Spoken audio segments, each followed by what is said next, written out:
Hey, what's going on, everyone? This is Mitch. Good Wednesday evening to you all. I hope you guys are doing well out there and certainly had yourselves a fantastic day, and I hope you all are having a great week out there so far. I got you an update on a few things tonight. We're going to talk about this low pressure off the coast of the southeast. Is this going to become a tropical storm? Is this going to be a non-tropical coastal low? What is it going to be? We're going to talk about impacts, how much rain people could see, how strong the winds could potentially be. And then we're going to give you an update on that area of interest out there in the tropical Atlantic and compare some model guidance, because there's one specific model that's just going haywire out there with a major hurricane in a certain area out there in the Caribbean and the Atlantic. So we need to talk about that. And we're going to speak a little bit on the severe weather risk coming up into this weekend. It's just a classic trough ejection that's going to bring ripe conditions for severe weather across portions of the plains, eventually the Midwest. So we'll talk about all that in this video. We're going to do some things on the fly in this video, which definitely isn't like me. We're going to pull up some things kind of on the fly. So if you see the screen change and any kind of specific panel or anything like that, well, it's just we're doing some things on the fly. So if you guys have not subscribed, certainly consider doing that. Like the video if you like it. If you guys got anything I can pray about or pray over, please put those in the comments below. It gives me an opportunity to pray over it, and it gives others an opportunity to do so too. So we'll start off by looking at what you see on your screen, which is the water vapor loop. And what you see right here digging in the Pacific Northwest is our upper trough. It's digging down, okay? And this will continue to kind of dig down this way across areas of the Rockies. And there's a potential it could be just fully cut off. And then this will continue to dig this way where I pointed the arrow, and you're going to have an associated low somewhere with an associated cold front, and this will help to bring in a lot of low-level moisture right up the middle of the country, and therefore you're going to have probably some CAPE, which is storm energy. Think of that as storm fuel that's going to be there for these storms to initialize and potentially be strong to severe. And as far as the hazards, tornado risk, damaging wind threat, hail threat, which one is going to be the worst, or they are going to be the same? We still got to figure that out, but we'll talk a little bit about that in this video. And then you notice a bunch of white down here, which indicates a lot of moisture in the atmosphere down here in this region. This is where our big area of energy is beginning to get sort of cranked up out here across the off the coast of the southeast. And we're going to watch to see if a dominant piece of energy eventually forms off the coast of the southeast and we get a low pressure. And where does it go after that? Does it go into North Carolina? Does it sort of get really close to making landfall in North Carolina, maybe right up the coast? Or does it develop and just head on out to sea? It's a big question mark here, but every single model says that we're going to get a full-fledged coastal low that develops. It's just, is it going to get any type of subtropical, tropical characteristics? One model says it will, and then other models say, yeah, maybe not, okay? So that's what's going on. That's what we're going to talk about. We're also going to talk about something in the tropical Atlantic too, but I kind of wanted to show you guys those features on the water vapor loop right now.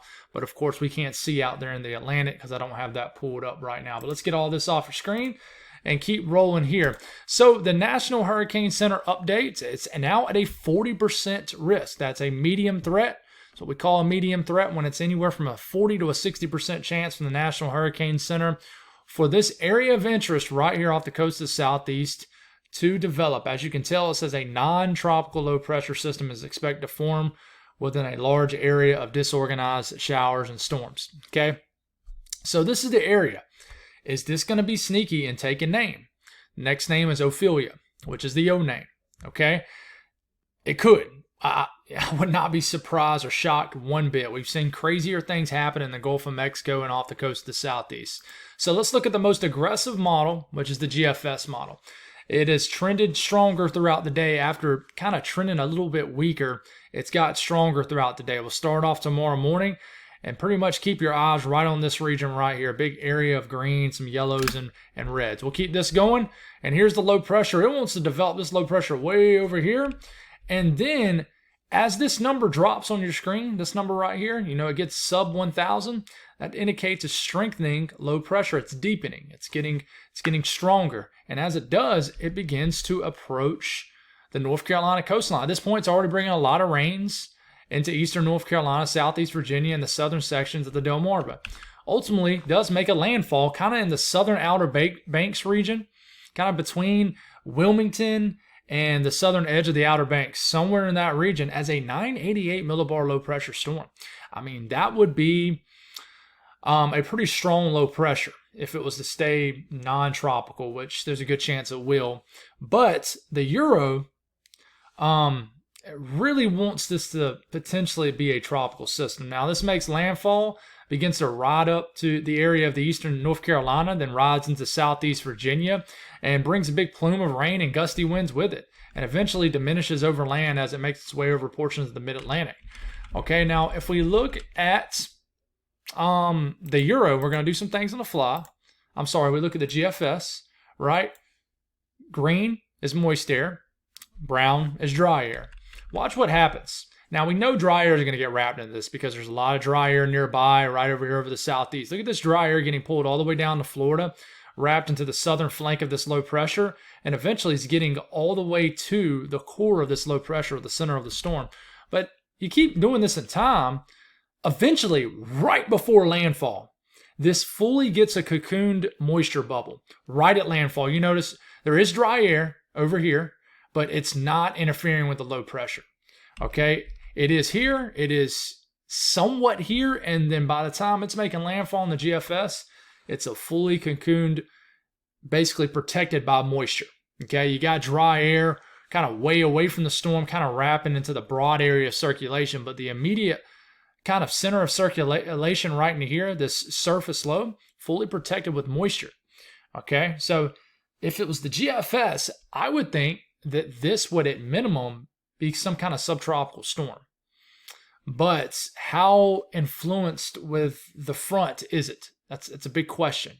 But the GFS is all aboard on this being at minimum a subtropical system. Now you look at the European, all right, same thing, big old area of moisture. It's getting to Friday afternoon, getting to Friday evening, Friday nights. Here comes the moisture surging into eastern North Carolina, areas of eastern South Carolina. Big area of moisture gets surged all the way up, potentially into southern New England. That's kind of an area we got to watch. But it never really gets its act together. This thing never really strengthens. It just stays at about 1,003, 1,004 millibar low pressure, never really makes a landfall, and then eventually just fizzles out into nothing. So you ask, why is the GFS and the European so different? Well, I'll show you exactly why here. You look at dry air, moist air again, and you notice here's the low pressure here. All that dry air is getting worked into the circulation. You see it right into here. Okay, we know these things spin like this. Okay, so it's getting wrapped in. All right, let's get this back off your screen and keep this rolling. So you keep this going here. It never can fully protect itself moisture-wise. I mean, you go into Saturday morning, Saturday afternoon. I mean, you got the kind of the western, northwestern, northern flank of the storm with moisture, but the entire eastern side of this storm, where dry air is getting wrapped in from the south to the east, is fully dry. So this is definitely not a tropical system, not even close to a subtropical system. So a lot of dry air wrapped into circulation, looks totally different. So those are the big differences between the GFS and the Euro. And I mean, this is coming up within the next couple of days. So we look at the HRRR model, which isn't the best model to look at as far as the tropics, but we can get a good gauge from a short range model as far as what the radar could potentially look like. And we're starting it off tomorrow morning. I already got some rain that we're dealing with in low country of South Carolina, kind of eastern and central areas of Georgia potentially. This starts to get a broad spin to it right off the coast of the southeast. And here comes the rain, some light rain at first. Some winds are probably starting to pick up along Charleston, Myrtle Beach, Wilmington. And then finally, as we get into tomorrow night, late night, you start to get kind of a push of some light, maybe at times moderate rain that begins to push, I mean, on this run, almost all the way to the Midlands of South Carolina. Okay, Friday morning, it looks like most of eastern South Carolina is dealing with some light to moderate rain. Some heavier rains just offshore of Charleston, Hilton Head, Myrtle Beach. But you're starting to get some of that heavier rain pushing into the Outer Banks, where you definitely can get some gustier winds. And then we start to get into 48 hours out, which is Friday afternoon here in a couple days. We got a low pressure sitting right here, right off the coast of Charleston, and some pretty intense bands beginning to work their way into eastern North Carolina, and then even areas of like extreme northeast and eastern areas of South Carolina. Some of these bands are going to be producing some gusty winds. And this is a pretty stout onshore flow ongoing right here from this coastal low, pushing all this action this way. So you could have some beach erosion, coastal flooding for sure. I mean, I expect it, honestly, especially in Charleston. But as far as rainfall totals, man, this is a shot in the dark here. The best thing we can look at is the blend of all models, because the Euro and the GFS and a lot of model guidance just are everywhere, and they all show a pretty tight rainfall gradient. So I would cut your local meteorologists and weathermen and women some break with this system if you're like in the mid-Atlantic trying to plan outdoor activities based off the rain or shine. It's going to be a tough forecast. But if you look at the blend of all models, wants to dump an inch and a half of rain on Charleston between now and Monday morning, which pretty much takes us through the rest of the week into the weekend. Same thing up into Myrtle Beach, Wilmington, going for 2 to 3 inches of rain. Pretty much all of extreme eastern areas of North Carolina, the Outer Banks, a lot of areas in here. For some reason I'm brain farting all the towns and cities in eastern North Carolina. But if you live in this area of North Carolina, anywhere from 1 to as much as 3 to 4 inches of rain is possible.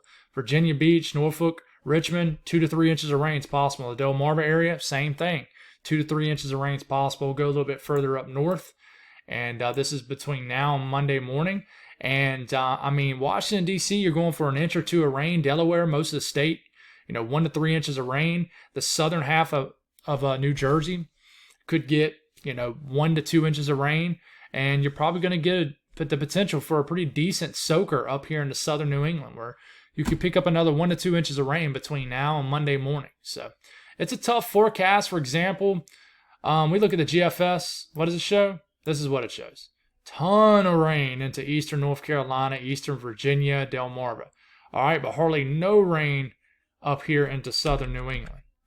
Okay, between now and Monday morning. You look at the Euro. What's the Euro show? Look how different that is. It's like trying to track the snowfall gradient in the winter.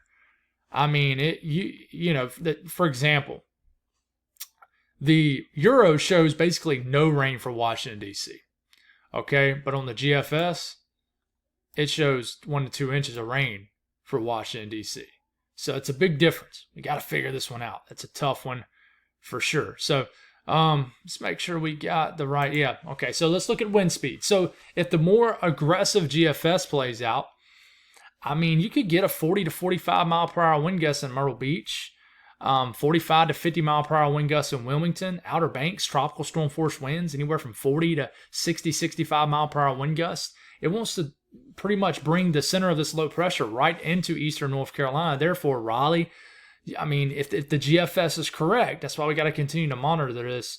I mean, a 40 to 50 mile per hour wind gust couldn't be ruled out. That would knock out some power sometimes in certain cases, depending on how weak the power poles are. If it knocks down a tree, something like that. Bring some gusty winds into the Delmarva region. I mean, you look at the mid-Atlantic here, up here, very gusty winds. This would be definitely bring some big-time impacts as far as gusty winds for the Delmarva region, for sure. The mid-Atlantic, 40 to 45, 47 mile per hour wind gusts possible in Washington, D.C., and very gusty winds into the intercoastal regions of Maryland and everywhere surrounding Delaware, southern New Jersey, and some breezy conditions into southern New England, but nothing too bad. Now, we go back to the same regions and we look at the European model, okay? Not near as bad because the low pressure stays offshore. Does bring some gusty winds for the Outer Banks, some 45, 50 mile per hour wind gusts. But I mean, just pretty much a very breezy day, Friday into Saturday, probably even into Sunday. Breezy weekend in general for the eastern areas of North Carolina, eastern Virginia, even eastern South Carolina, but nothing substantial. Maybe a 30 to 40 mile per hour wind gust at much. And, you go a little bit up the way here and look at the mid-Atlantic, same kind of deal. I mean, some of the coastal regions of Maryland, Delaware could get some gusty winds, 30, 40, 45, 50 mile per hour wind gusts. But most of the heaviest wind, strongest wind stays well offshore based off the Euro. So that's a big difference. It's a big difference. It's a tough one to figure out. That's why we got to see who wins this battle, the GFS or the Euro. So speaking of a battle, we got a battle out here with models. The GFS is stubborn and is sticking to its guns, and then the other models are saying something else. So National Hurricane Center, as of right now, per pretty much the 5 p.m. update, we have a 70% chance of this developing out here into a depression or storm between now and the next 7 days. Okay, nothing has changed much with that over the last few days. So what does the GFS show with this? All right, what we know, and I'm not going to get deep into this right now, is that the upper wind pattern and the fact that we have a lot of dry air out here in the tropical Atlantic does not support really any kind of real development between now and the next, I would say, probably 3 or 4 days at least. Minimum development at best. And it's because we have that dry air. And the upper wind pattern, meaning there's a good bit of shear out here, does not support this developing basically from here to here. But once it gets here, things might change. The GFS, here we go. We're getting into this weekend, Saturday morning, Sunday morning, next Monday morning, September the 25th, and we have a tropical storm, probably a named storm. All right. Then this begins to strengthen pretty quickly. And by the time we're getting to Tuesday morning, September the 26th, we have a hurricane heading right towards the Leeward Islands, the Lesser Antilles, a strengthening hurricane. And by the time we get into Wednesday morning, September the 27th, which is about a week out, we have a major, borderline major hurricane beginning to enter the Eastern Caribbean. And it's back to showing this doomsday scenario where if you were to keep this going, it's already affecting at this point Puerto Rico, the Dominican Republic. But, you know, I am watching the GFS. Is the GFS on to something? Or on something? Or, is it just drunk? Is it just having a hard time?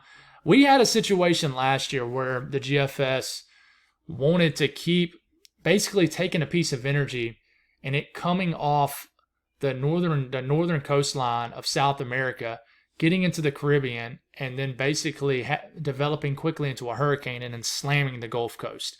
We had that for like 5 days straight on the GFS last year.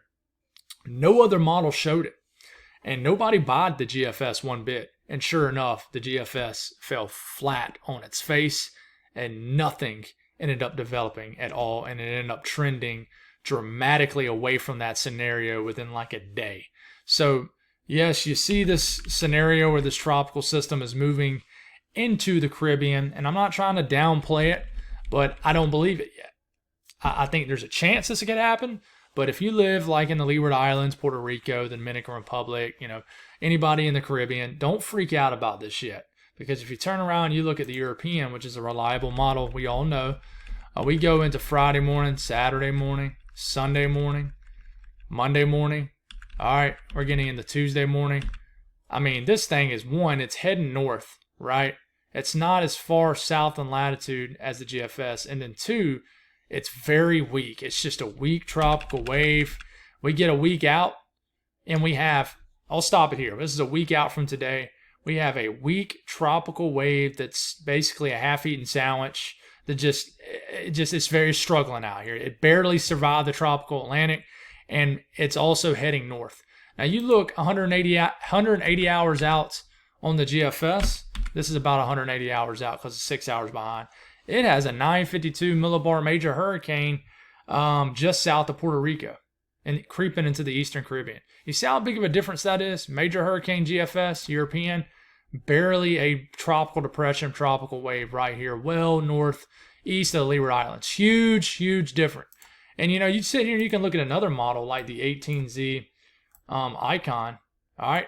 Now, it's a little bit further south like the GFS, but yeah, you compare 1,007 millibar low pressure with the GFS at 120 hours out, which is a 992 millibar low pressure. That's a pretty big difference.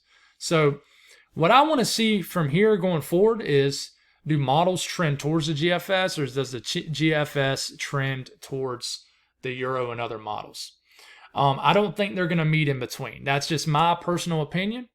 I think GFS is either going to fall flat on its face, or I think it could get a rare wind where, let's hope that doesn't happen, because if that does, then we're going to have a hurricane impacting a lot of people in the islands of the Caribbean.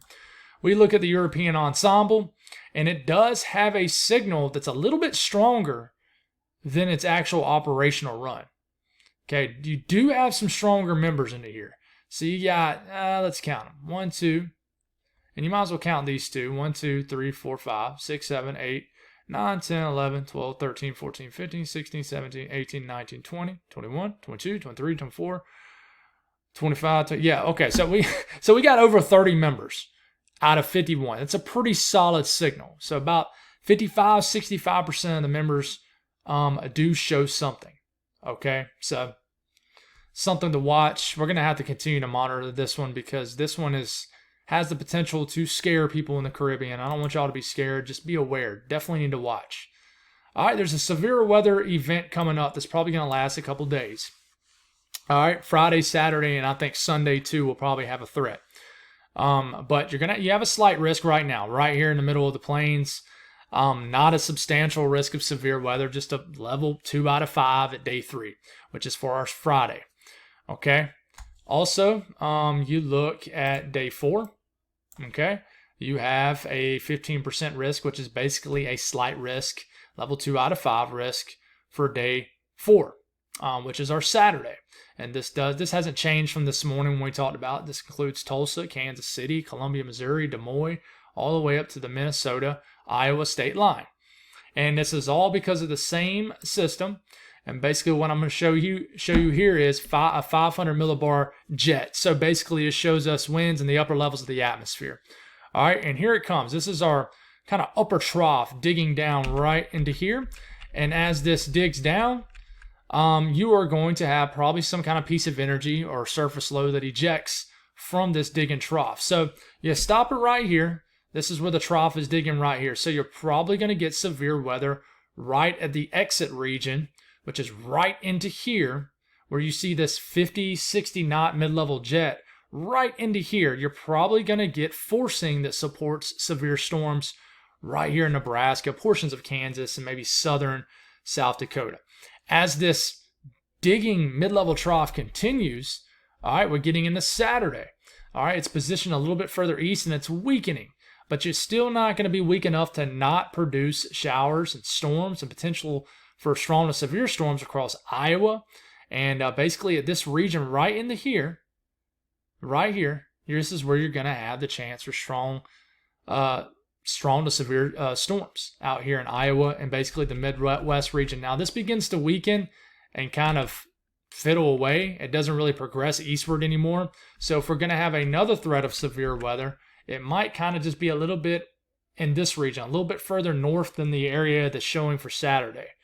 But I think for Sunday, I don't think the threat is as big and as high as for Friday and the Saturday. I think the best way to look at this is dew points. As you can tell, we'll start this Thursday evening, and we already got moisture that's already being built, basically a southerly flow being built and pushed north, more further north into the plains. But as this trough ejection occurs, you get a pool of rich low-level moisture right into Kansas, Nebraska, all the way up into South Dakota. It's getting that time of the year where up here you don't get as much humid air.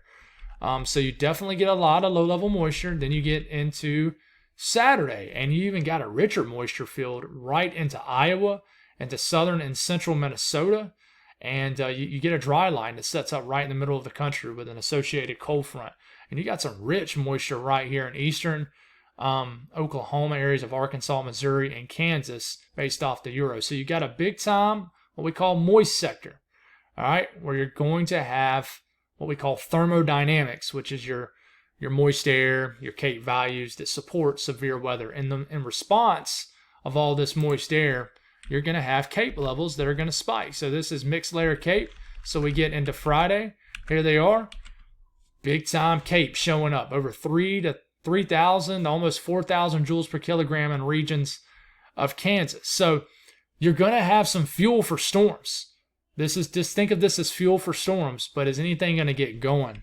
That's the big question here. And then we take our way into Saturday, and then look at that. You get a pretty broad sector of CAPE right here. Storm fuel pushing 3,000 to 3,500 joules per kilogram. This is a lot of energy.